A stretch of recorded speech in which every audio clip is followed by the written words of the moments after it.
agradecerte por tu tiempo, porque sé que vos estás a full con los congresos internacionales, con las clases y con tu trabajo. Y la verdad que, en primer lugar, agradecerte. Segundo, Un quiero placer. también agradecer a la cuenta de Grupo Professional por permitirnos hacer este conversatorio. Nos están viendo muchos colegas también del ámbito del periodismo de investigación, muy interesados en la charla. Primero, bueno, yo sé que como pasa con los invitados, que por ahí no les gusta mucho que uno hable de sus logros, pero tengo que decir que sos tan joven para ser miembro de la Academia Nacional de Ciencias de Buenos Aires, miembro de la Academia Nacional de Derechos y Ciencias Sociales, de la Real Academia de Jurisprudencia y Legislación de Galicia, y además de la Academia Nacional de Derecho y Ciencias Sociales de Córdoba. Eso para empezar. Entonces yo digo, siendo tan joven, la verdad que te felicito porque tiene que ver un poco con la trayectoria, que empezaste muy joven. Yo creo que ya a los 23, 24 años eras abogado y a los 25, 26 ya tenías tu primer doctorado y llevas más de 30 obras escritas. Que de ese tema, algún día, si me permitís, vamos a hacer un conversatorio en donde vamos a ir repasando un poco la evolución de toda la doctrina que vos fuiste creando. Porque la verdad que nos da tanto orgullo cuando vemos una sentencia que te cita doctor Marcelo López Mesa, Manual de las Obligaciones, que va llevando siempre una coherencia, más allá de que uno pueda ir cambiando porque uno va creciendo intelectualmente y puede ir cambiando de pensamiento porque va evolucionando, siempre tenés una conducta y una forma de pensar que a lo largo de toda tu obra, y te reitero, siendo tan joven, que es lo que uno más le da placer, ¿no? Tener una persona coetánea con la que uno pueda charlar, el acercamiento de las redes, tu humildad también para, digamos, transmitir el pensamiento. Tenés las redes que vos manejás a través de tu gente, en donde vos subiste el material no solamente de lo que vos desarrollás intelectualmente, sino también de todos los colegas alrededor del mundo. Así que es un placer, te reitero, tenerte y queremos saber qué piensa Marcelo López Mesa sobre los desafíos de la libertad de expresión. ¿Qué piensa Marcelo López Mesa? Bueno, muchas gracias por tu invitación, muchas gracias al grupo profesional y lamento un poquito la demora. Seguramente con el tema técnico se nos explicó, pero no importa. Eso no es problema. Te agradezco tus palabras. Yo tuve la suerte de tener una formación europea y después, ya de más grande, pasar por la American University, Washington College in Law. Cuando uno pasa por ese tipo de instituciones, uno nota la diferencia con Argentina, porque allí se hacen estudios serios, permanentes, que no tienen nada que ver con la actualidad y con las cuestiones, digamos, de la grieta. Hay un trabajo, el mejor libro de Sebrelli, a mi juicio, de Juan José Sebrelli, un gran pensador argentino, el mejor libro de él, es uno de los menos conocidos. Se llama Escritos sobre escritos, ciudades bajo ciudades. Lo publicó MC en el año 1997. Y uno de sus artículos, uno del tercero o el cuarto, se llama Celeste y Colorado. Y es un estudio muy, muy completo, aun cuando yo digamos, no comparto todas las afirmaciones, pero es un estudio muy inteligente y muy concreto sobre las divisiones argentinas. Empezaron con morenistas y saavedristas, después siguieron con federales y unitarios, y así, chupandinos y pandilleros, radicales y conservadores, después radicales personalistas y antipersonalistas, y bueno, y hoy en día esa grieta ha llegado a un punto máximo.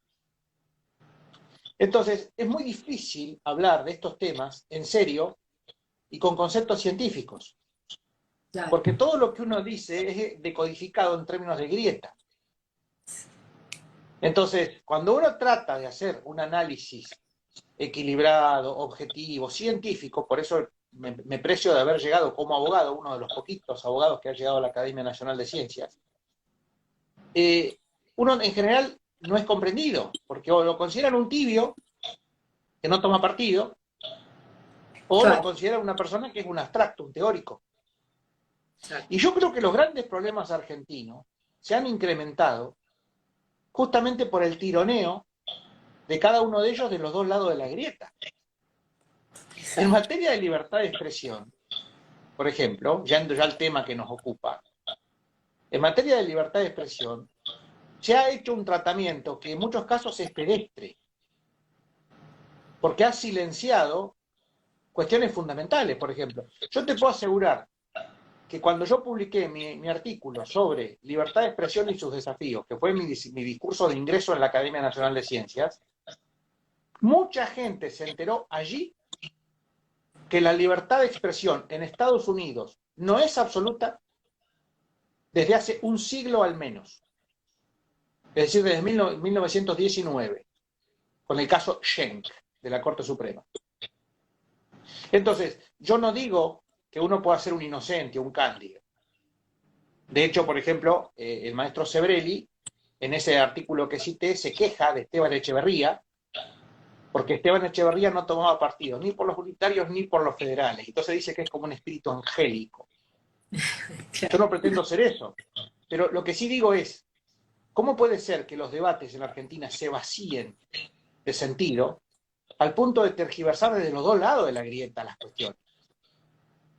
Porque, por ejemplo, así como unos dicen que la libertad de expresión es absoluta y los otros dicen que tiene que ser la libertad de expresión restringida, yo quiero hacer una aclaración. A mí no me preocupa la restricción de la libertad de expresión en la medida de que la disponga sea un juez. Porque en definitiva esa persona va a tener, y un juez elegido como corresponde también, ¿no? Claro. Entonces, vos te podés saber que el debate sobre la libertad de expresión que hay actualmente en Argentina es un debate que atrasa 5 décadas, o 6. Porque ni en Estados Unidos ni en Europa la libertad de expresión es absoluta. Claro, también hay una cuestión. Allá la libertad de expresión es mucho más plena que acá. Porque allá no se persigue la opinión, lo que se persigue es el delito a través de la opinión, que son dos cosas distintas. Entonces, lo primero que hay que decir es, la libertad de expresión tiene que ser real, porque la libertad de expresión no puede consistir en el derecho a repetir obviedades, como acá muchas veces ocurre. El derecho a libertad de expresión, ¿cuál es para mucha gente? El derecho a repetir lo que la mayoría piensa. Eso no es libertad de expresión. Libertad de expresión es cuando vos tenés el derecho a decir cosas que pueden ser hasta incómodas, o que pueden ser contramayoritarias. Bueno, acá directamente, si vos te aventurás en esas aguas, podés tener problemas serios, incluso con tu familia, con tu persona. Acá ha habido periodistas que han muerto por el ejercicio de su libertad de expresión. Hay un caso en Chubut, muy poco conocido, que es el caso Gangeme.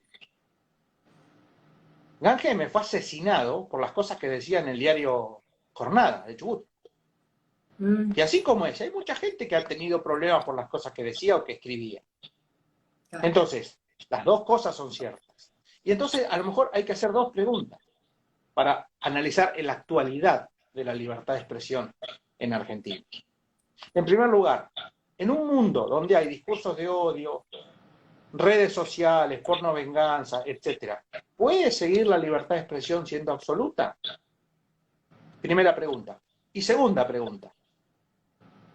¿La libertad de expresión, como es, puede ser tutelada para contrarrestar la opinión, no el delito? Claro, y entonces, en la respuesta a esas dos preguntas, yo creo que nos acercamos a la verdad. Claro, exacto. Porque lo que no se puede permitir es que se tutele la opinión. La opinión es libre.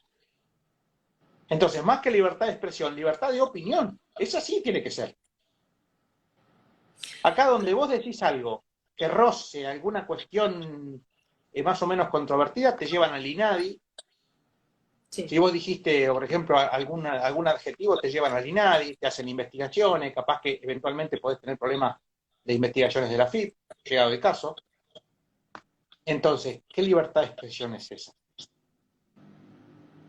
Las dos cosas. No puede permitirse el delito cobijado bajo la libertad de expresión, no puede permitirse los ciberataques, no puede permitirse, por ejemplo, el bullying, no puede permitirse, ¿cómo se llama?, la pornovenganza, no puede evitarse, no puede impedirse, digamos, pero tampoco, no puede permitirse eso, pero tampoco puede restringirse la libertad de opinión al punto de vaciarse en la fluidez del debate democrático en una sociedad. Exacto. Siendo juez en la provincia de Trelew, que llegaste a ser camarista, como 8 años ejerciste la magistratura, ¿te tocó algún caso en donde tuviste que decidir sobre o hacer mención al derecho constitucional de libertad de prensa o libertad de expresión? ¿Tuviste Así es. algún decisorio? Sí, así es. El caso Novoa contra el Diario de Madrid. ¿Cómo fue? Novoa contra el Diario de Madrid. Era un caso muy particular, porque era por una foto. A ver, era por una foto, pero no era por una foto. Sí. Había una historia, no vamos a entrar en detalle, había una historia, digamos, de cierto roce entre el Diario de Madrid, que es un periódico de Puerto Madryn, como su nombre lo indica, y cierto grupo de abogados que tenían importancia, digamos, en el colegio y en algunas entidades. Y el Diario de Madrid decían cosas que eran incómodas. Claro. Entonces, un día, para no entrar en detalle respecto a las cosas que decía el Diario de Madrid, sacó una foto de 2 abogados muy conocidos en la ciudad de Puerto Madryn, a la salida de los tribunales, y le hicieron juicio por esa foto. En realidad no era por la foto. Y llegó a mis manos esa resolución, que realmente era un delirio lo que se había resuelto en primera instancia, digamos, pusimos las cosas como en su lugar, y lo que dijimos era que no veíamos qué problema podía tener que la publicación de una foto en un espacio público, en una situación trivial de 2 personas conversando, donde no se ridiculizaba a nadie, podía tener problemas. Pero además ahí avanzamos sobre la libertad de expresión, sobre la real malicia, etc. Porque había planteos incidentales. Ahora, la real malicia nace en el caso New York Times contra Sullivan en Estados Unidos, año 64. La teoría de la real malicia fue diferente en nuestro país, la evolución. Yo creo que la Corte Suprema de Justicia de la Nación, vos habías comentado en alguna oportunidad que para situaciones parecidas falló en diferente tiempo de diferente manera. Entonces que Con no... 20 días de diferencia. Claro. ¿Cómo es esos casos? ¿Vos recordás cómo fueron los hechos de esa situación que se dio? Yo te aclaro una cosa. Primero que nada me gustaría decir lo siguiente. Yo personalmente creo que la doctrina de la real malicia, aplicada por los tribunales argentinos, es un peligro. Claro. Porque acá el ejercicio que se hace en Argentina de la libertad de prensa es muy diferente del ejercicio que se hace en Estados Unidos. No es comparable. No es comparable la prensa de Estados Unidos y los códigos de ética que se aplican estrictamente en Estados Unidos con algunas cosas que se ven acá. Por ejemplo, acá en Argentina hay portales que se dicen medios de prensa, que son portales extorsivos y que directamente trafican con información para que los desinteresen para no publicar nada de esa persona. En cada capital de provincia hay uno, por lo menos. Sí, me imagino. Entonces, es muy diferente acá en Argentina cómo se interpreta. serían en los 2 lados. Pero ahora bien, aplicar los criterios de New York Times contra Sullivan, de la Corte Suprema Americana, acá, yo creo que no tiene justificación. Porque directamente ahí lo que se hace es vaciar de contenido la verdad. Bueno, es un país donde hay gente directamente que discute que la verdad no existe, lo cual es muy llamativo, porque significan que no creen en nada superior y no creen en la justicia. Porque decir que la verdad no existe, si ha habido, por ejemplo, un fallo judicial y se encuentra firme, es decir que no te afecta la cosa juzgada. y que vos cuestionás lo que la justicia decidió. Entonces, desde los romanos se dice que res judicata pro veritate habetur, es decir, la cosa juzgada debe tenerse por verdad. Entonces, decir que la verdad no existe, como se dice últimamente con alegría en algunos medios, eso es conceptualmente es un horror. Dice, no hay verdad, son perspectivas. Yo no estoy de acuerdo con eso. Distinto sería que la verdad sea difícil de averiguar, pero que existe, existe.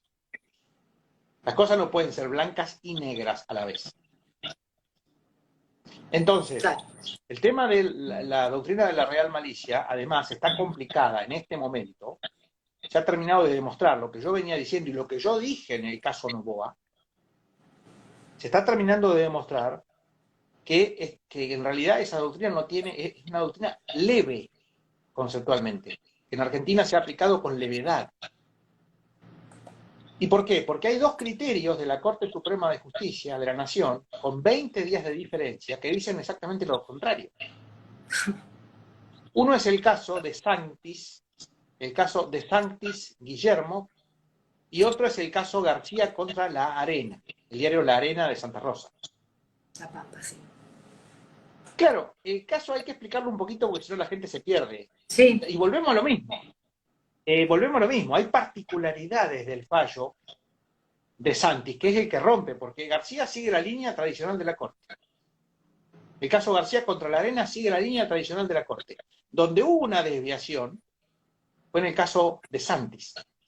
La Corte se aparta de su doctrina tradicional desde la década del 90 en el caso de Santis Guillermo. Pero ¿quién era el doctor de Santis? Nada menos que el presidente de la Corte Suprema de San Juan. Es decir, que la Corte no se apartó de su criterio tradicional para hacerle lugar a un reclamo resarcitorio contra un simple ciudadano, sino que se apartó de su doctrina tradicional en un caso donde el que litigaba había sido ministro de Educación, fiscal de Estado y ahora presidente del Tribunal Superior de la Suprema Corte de Justicia de San Juan. Entonces, es llamativo el caso, pero aparte en ese caso puntual hubo lo que se llama una falsa mayoría. Falsa mayoría es cuando no hay la mayoría de voluntades sobre el total de miembros de la Corte, sino que es una mayoría ficticia. Porque votaron 2 en contra, y de los 3 que votaron a favor, votó 1, 1 y 1. Entonces no había 3 votos en favor del mismo criterio. En todo caso eran por fundamentos distintos. La Corte Suprema ha invalidado numerosas sentencias por tener ese tipo de vicios de falsa mayoría. Entonces es un caso raro. Claro. ¿Y qué se dijo en el caso de Santis? Se dijo que por más que la libre expresión nutre al sistema democrático y que entonces los funcionarios públicos tienen que tolerar una invasión de su esfera, privada con más intensidad que otros, tampoco se puede permitir el escarnio, la degradación y que entonces toda persona, a un funcionario público puede reivindicar su honor, defender sus derechos y eventualmente recibir una indemnización. Queda claro una cosa, al doctor De Santis, conociéndolo, lo que menos le preocupaba eran los 150.000 pesos que le dieron. Esos son monedas. El tema es, políticamente, que le hayan dado la razón. En una vieja disputa donde una dirigente sindical, pero una persona particular, con un megáfono hizo manifestaciones muy poco felices respecto del doctor De Santis. Que yo no digo que no tenga razón, lo que digo es que está equivocada la Corte en el resto. Yo casi estaría más de acuerdo con el caso De Santis que con el resto. Lo que no se puede admitir es que la Corte tenga un doble estándar. Claro. Para De Santis sí y para los demás no. Un peligro, un peligro. Porque eso directamente, con 20 días de diferencia, vos calculás que el caso La Arena es del 5 de noviembre de 2019. Sí. Y el caso de Santis del 17 de octubre. Entonces, con 20 días de diferencia, dos criterios tan distintos, y donde evidentemente la Corte estuvo muy dividida, claramente te hace ver, y en el caso de La Arena volvió a su criterio tradicional de que el que tiene una función que roce lo público, que es una persona conocida, tiene que permitir el escarnio directamente. Salvo demostrar que las acusaciones o los hechos falsos han sido hechos, esas manifestaciones, con dolo, es decir, con malicia. Cosa que es dificilísimo de probar. Claro, porque ahí en el caso del diario La Arena era que lo demandaban una ONG, creo que una fundación, al periodista de La Arena, que habían escrito una nota por daños y perjuicios, pero en realidad el periodista citaba la fuente y comentaba quién había hecho la denuncia y por qué. Entonces habían demandado al diario por esa situación. Entonces ahí estaba el tema, ¿no? Estaba en ese... Que a lo mejor había forma de resolver ese fallo sin entrar a la real malicia. Claro. Porque muchas veces que se reclaman con juicios contra periodistas, si vos vas por otras herramientas, también lo podés sacar y bien resuelto. Lo que pasa es que no es a través de herramientas que sean tan erosionantes, digamos, de la confianza, porque eso en definitiva es como poner una campana de vidrio arriba de una persona. O sea, es Claro. complicado el tema. Porque lo que se cuestiona mucho, perdón Marcelo, pero lo que se cuestiona mucho en Argentina, y pasa en todas partes del mundo, no es solamente acá, nada más que las formas de resolverlo, como vos bien decís, es diferente, ¿no? Que los periodistas que hacen investigación, que molestan al poder y también a los grandes, a las grandes empresas o monopolios de cualquier naturaleza, porque hay periodistas que investigan, por ejemplo, Odebrecht, que es una empresa con fuertes lazos con los estados, ahí tenés a periodistas investigando a los estados y a los empresarios. Entonces el peligro es que el Estado apunta generalmente a cercenar la libertad de prensa de ese periodista que hace investigación. Y el periodista que hace investigación serio se ve limitado en poder llevar adelante una investigación. Porque luego después se inician acciones en donde también la vara para poner los montos indemnizatorios son muy raros, ¿viste? De repente por ahí se condena a alguien por una investigación que se hizo, que es real, por daños y perjuicios, y se le impone más indemnización que una causada por una muerte de un daños y perjuicios. Entonces, eso, Te voy a ¿no? hacer voy a agregar dos apostillas de hecho. No conceptuales, sino de hecho a lo que vos decís. Primero, me llama mucho la atención sobre el caso Odebrecht, que en otros países se hayan caído 2 o 3 presidentes, incluso algunos se hayan suicidado para no ir preso, y que acá en Argentina mayormente no pasó nada. Lo cual es muy llamativo. No voy a hacer otra afirmación que esa, pero digo, es muy llamativo.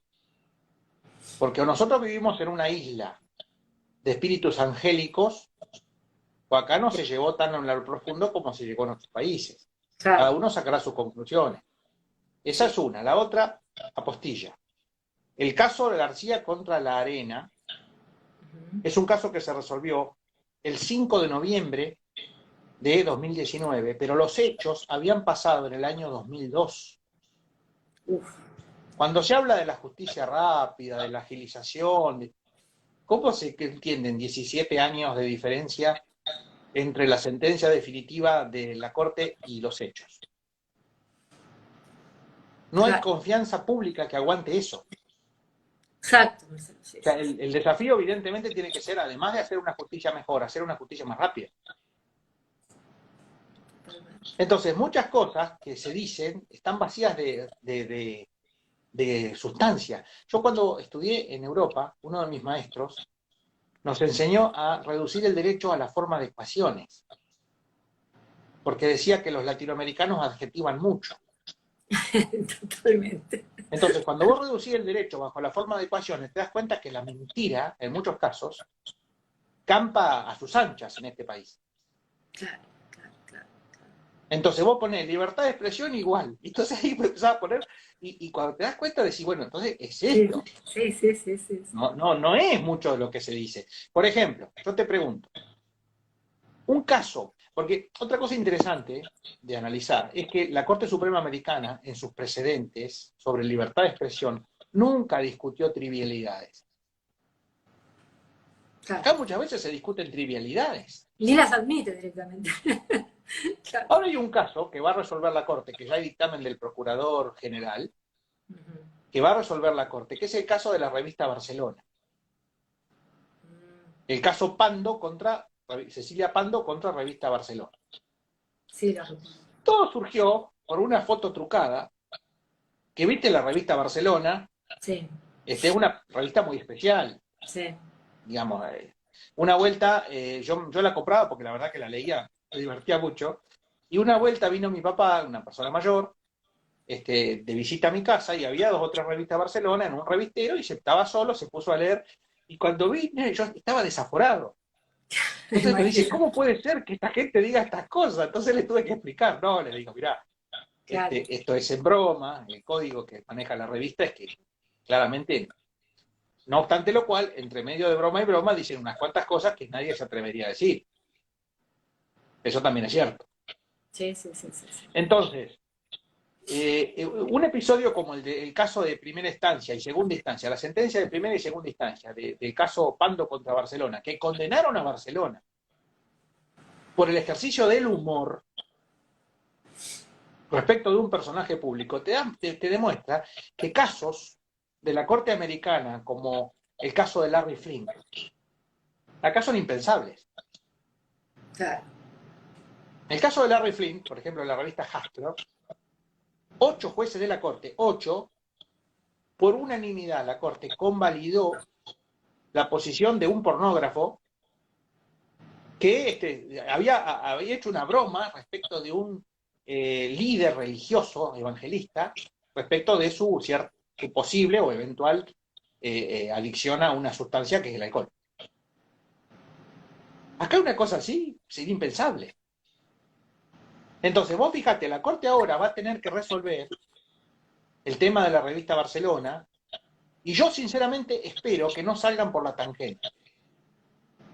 claro. Yo espero 2 cosas. Espero que no salgan por la tangente aplicando ese artículo del artículo 280, esa forma bendita, digamos, de que le ponen el sello de goma y listo.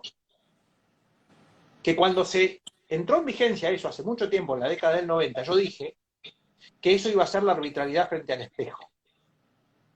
En un artículo. Nadie más lo vio. Todos los demás cantaban loas al ser Solari, es decir, a la posibilidad de devolver el recurso sin decir por qué. Claro. A la luz de lo que ha sido estas décadas, la posibilidad de devolver un recurso sin decir por qué ha sido ejercida de un modo discrecional. Entonces, nosotros, por ejemplo, los jueces de primera instancia o de segunda instancia, teníamos que decir por qué vos declarabas desierto un recurso, por qué rechazabas un recurso. A la Corte no. Y a veces vos te das cuenta que se asemeja mucho a una situación, digamos, de absoluta incertidumbre. Entonces, si muchas de las cosas que se cuestionan ante la Corte son sentencias arbitrarias, también es arbitraria la forma de decir que no. Entonces es la arbitrariedad frente al espejo. Entonces yo Exacto. espero que la Corte falle el caso Hustler, o sea, el caso Barcelona, Sí, en criterios sensatos, como lo fue el fallo americano en el caso Hustler. No saliendo por cinco líneas diciendo que no, con un sello de goma y se acabó, pero tampoco repitiendo otra vez todo ese fárrago de argumentos que vienen diciendo de hace 30 años la Corte, sino que le den un basamento real a lo que se resuelve. Porque claro. si no es le digo, me dijo, te dije, y no sirve, la gente quiere algo concreto. Definiciones. Claro, un tema, o sea, ¿hasta dónde vamos, hasta dónde la sociedad argentina? Porque el problema que no queda claro es, a través de los fallos de la Corte, es hasta dónde la sociedad argentina está dispuesta a llegar en diversas materias. ¿Hasta dónde se permite el humor? Más allá de que varias personas que ejercen en importantísima magistratura, está claro que no aceptan el humor. En Estados Unidos, una persona que ejerce una magistratura importante, si no es una persona que acepta el humor, está perdido. Claro. Porque si reacciona frente a incluso hasta el grotesco, si reacciona destempladamente, lo más probable es que lo sigan encarnizadamente provocando para que reaccione. Entonces, ¿hasta dónde hay que permitir el humor? ¿Y hasta dónde se puede coartar el humor? Entonces, ¿ves cómo vamos llegando en diversas aproximaciones a un estatuto de lo que tendría que ser la libertad de expresión? Hasta acá se puede, más allá no, pero claramente. No porque lo hace fulano está bien y porque lo hace menganita está mal. Claro, exacto, sí. Perfecto, te entendí. ¿Qué opinás?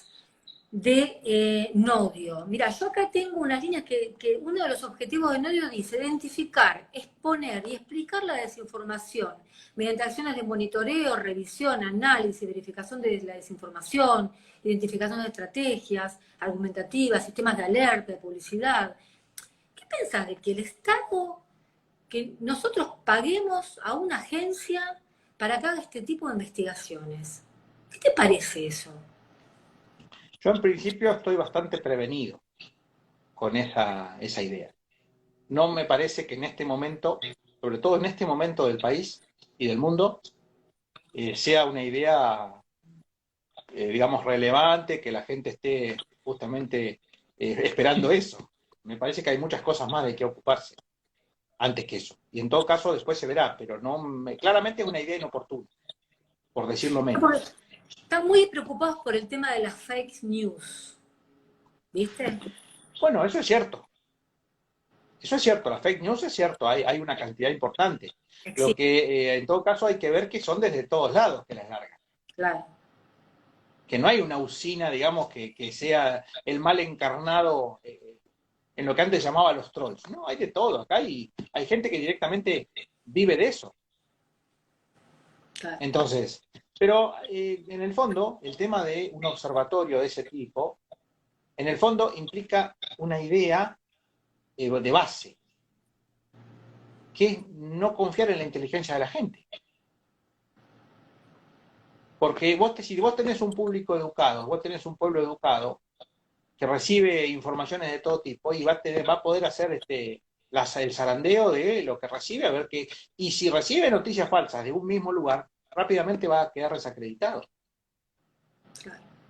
Yo personalmente creo que los males de la libertad se arreglan en gran medida con la libertad. Y en segundo lugar, en lo que la libertad no puede, con la responsabilidad, pero dirimida judicialmente. No me parece que cuestiones que no sean judiciales puedan terminar limitando este tipo de derechos, porque eso puede ser muy peligroso. Claro. Pero es una opinión. Sí, sí, sí, sí, sí. Bueno, Marcelo, ya en cualquier momento se nos va a cortar el Instagram, en unos 3 minutitos, 4 minutitos se nos va a cortar. Eh, Me gustaría que puedas cerrar la charla con algo que te haya quedado en el tintero, qué querés, sobre qué querés hablar para cerrar la charla y volver a agradecerte por esta oportunidad de escucharte, por tu humildad al transmitir los pensamientos y toda esta doctrina que venís desarrollando a través de tu vida académica. Mira, yo te agradezco la invitación y simplemente me gustaría decir dos o tres cosas. La primera es que en este momento perdón, Sí, sí, sí. que en este momento lo que hay que pensar